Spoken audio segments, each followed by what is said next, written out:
ಆತ್ಮೀಯರೇ MHID UDISE ಪ್ಲಸ್ನ student ಮಾಡ್ಯೂಲ್ಗೆ login ಆಗಿ ವೆಲ್ಕಮ್ ಪೇಜ್ನಲ್ಲಿ ಇದ್ದೇವೆ. ಇಲ್ಲಿ ಫಾರ್ಮ್ ಸೆಂಟರ್ ಅಂತ ಒಂದು ಬಟನ್ ಕಾಣಿಸ್ತಾ ಇದೆ, ಕ್ಲಿಕ್ ಮಾಡ್ತೇನೆ. ಫಾರ್ಮ್ ಸೆಂಟರ್ ಡೌನ್ಲೋಡ್ ಸ್ಕ್ರೀನ್ಗೆ ಬಂದೆವು. File name form SO2, file description format for student edition in UDISE plus for class 2 to class 12 at block or district or state. ಅಂದರೆ ನಾವು ವಿದ್ಯಾರ್ಥಿಯನ್ನು 2ರಿಂದ 12ನೇ ತರಗತಿಯಲ್ಲಿ ಓದ್ತಿರ್ತಕ್ಕಂಥ ವಿದ್ಯಾರ್ಥಿಯನ್ನು ಆ್ಯಡ್ ಮಾಡಲು ಈ ಒಂದು ಫಾರ್ಮ್ SO2 ಅಂತ ಫೈಲ್ ಡಿಸ್ಕ್ರಿಪ್ಷನ್ ಕೊಟ್ಟಿದ್ದಾರೆ. ಆ್ಯಕ್ಷನ್ನಲ್ಲಿ ಡೌನ್ ಇರೋ ಮಾರ್ಕ್ ಇದೆ, ಕ್ಲಿಕ್ ಮಾಡ್ತೇನೆ. ಡೌನ್ಲೋಡ್ ಕೇಳುತ್ತೆ, ಡೌನ್ಲೋಡ್ ಮೇಲೆ ಕ್ಲಿಕ್ ಮಾಡಿದಾಗ ಫಾರ್ಮ್ SO2 ಯುಡೈಸ್ ಡೌನ್ಲೋಡ್ ಆಯಿತು.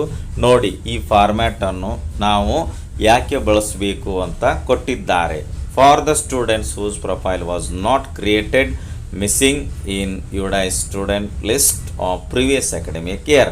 ಅಂದರೆ ಕಳೆದ ಸಾಲಿನಲ್ಲಿ ಯುಡೈಸ್ ಪ್ಲಸ್ನ ಸ್ಟೂಡೆಂಟ್ ಲಿಸ್ಟ್ನಲ್ಲಿ ವಿದ್ಯಾರ್ಥಿ ಓರ್ವ ಆ್ಯಡ್ ಆಗಿಲ್ಲ ಮತ್ತು ಆತನ ಪ್ರೊಫೈಲ್ ಕೂಡ ಕ್ರಿಯೇಟ್ ಆಗಿಲ್ಲ, ಮಿಸ್ ಆಗಿದ್ದಾನೆ ಅಂತಾದರೆ ಅಂತಹ ವಿದ್ಯಾರ್ಥಿ ಅಂದರೆ 2ರಿಂದ 12ನೇ ತರಗತಿಯಲ್ಲಿ ಓದ್ತಿರ್ತಕ್ಕಂಥ ವಿದ್ಯಾರ್ಥಿಯೋರ್ವ ಕಳೆದ ಸಾಲಿನಲ್ಲಿ ನಮ್ಮ ಶಾಲೆ ಯುಡೈಸ್ ಪ್ಲಸ್ ಸ್ಟೂಡೆಂಟ್ಸ್ ಲಿಸ್ಟ್ನಲ್ಲಿ ಆ್ಯಡ್ ಆಗಿಲ್ಲ, ಮಿಸ್ ಆಗಿದ್ದಾನೆ, ಪ್ರೊಫೈಲ್ ಕ್ರಿಯೇಟ್ ಆಗಿಲ್ಲ ಅಂತಾದರೆ ಆ ವಿದ್ಯಾರ್ಥಿಯನ್ನು ಈಗ ಆ್ಯಡ್ ಮಾಡಬೇಕಾದ್ರೆ ಈ ಫಾರ್ಮ್ SO2 ಯುಡೈಸ್ ಫಿಲ್ ಮಾಡಿ ನಮ್ಮ ಬ್ಲಾಕ್ನಲ್ಲಿ ನೀಡಿದಾಗ ಅವರು ಈ ಸ್ಟೂಡೆಂಟನ್ನು ನಮ್ಮ ಸ್ಕೂಲ್ ಸ್ಟೂಡೆಂಟ್ ಲಿಸ್ಟ್ಗೆ ಆ್ಯಡ್ ಮಾಡಿ ಕೊಡ್ತಾರೆ.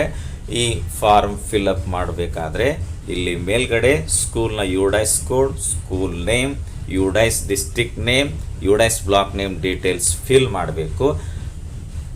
ಟೇಬಲ್ನಲ್ಲಿ ಕೇಳಿರ್ತಕ್ಕಂಥ ಡೀಟೇಲ್ಸಲ್ಲಿ ಸೀರಿಯಲ್ ನಂಬರ್, ಕ್ಲಾಸ್ ಸೆಕ್ಷನ್, ಯಾವ ಸ್ಟೂಡೆಂಟ್ಗೆ ಯಾವ ಕ್ಲಾಸ್ಗೆ ಸ್ಟೂಡೆಂಟನ್ನು ಆ್ಯಡ್ ಮಾಡಬೇಕಾಗಿದೆಯೋ ಆ ಕ್ಲಾಸು ಸೆಕ್ಷನ್ನು ಬರಿಬೇಕು. ಸ್ಟೂಡೆಂಟ್ ಪರ್ಟಿಕ್ಯುಲರ್ಸ್ನಲ್ಲಿ student name, gender, date of birth fill ಮಾಡಬೇಕು.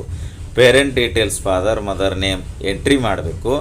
ಸ್ಟೂಡೆಂಟ್ಸ್ ಅದರ್ ಡೀಟೇಲ್ಸಲ್ಲಿ ಸ್ಟೂಡೆಂಟ್ ಆಧಾರ್ ನಂಬರು, ಆಧಾರ್ನಲ್ಲಿದ್ದಂಥ ಹೆಸರು ಮತ್ತು ಅಡ್ಮಿಷನ್ ಮಾಡಿಕೊಂಡ ಡೇಟನ್ನು ಫಿಲ್ ಮಾಡಿ ಕೊನೆಗೆ ರೀಸನ್, ಯಾವ ಕಾರಣಕ್ಕಾಗಿ ಈ ವಿದ್ಯಾರ್ಥಿ ಕಳೆದ ಸಾಲಿನಲ್ಲಿ ಯುಡೈಸ್ ಪ್ಲಸ್ ಸ್ಟೂಡೆಂಟ್ ಲಿಸ್ಟ್ನಲ್ಲಿ ಆ್ಯಡ್ ಆಗಲಿಲ್ಲ, ರೀಸನ್ ಬರೆದು ಕೆಳಗೆ head of the school details ಇದೆ, ಇಲ್ಲಿ ಹೆಡ್ ಮಾಸ್ಟರ್ ಸಿಗ್ನೇಚರ್ ಮಾಡಬೇಕು, ನೇಮ್ ಬರಿಬೇಕು, ಸೀಲ್ ಹಾಕಿ ಡೇಟ್ ಬರೆದು ಬ್ಲಾಕ್ಗೆ ಸಬ್ಮಿಟ್ ಮಾಡಿದಾಗ ಈ ವಿದ್ಯಾರ್ಥಿಯನ್ನು ಅವರು ನಮ್ಮ ಸ್ಕೂಲ್ ಸ್ಟೂಡೆಂಟ್ ಲಿಸ್ಟ್ಗೆ ಆ್ಯಡ್ ಮಾಡಿ ಕೊಡುತ್ತಾರೆ. ನಂತರ ಉಳಿದ ವಿದ್ಯಾರ್ಥಿಗಳಂತೆ ಈ ವಿದ್ಯಾರ್ಥಿಗೆ GP, EP, FP forms complete data ಮಾಡಿ ಅಪಾರ್ ID ಜನರೇಟ್ ಮಾಡಬೇಕು. ಧನ್ಯವಾದಗಳು.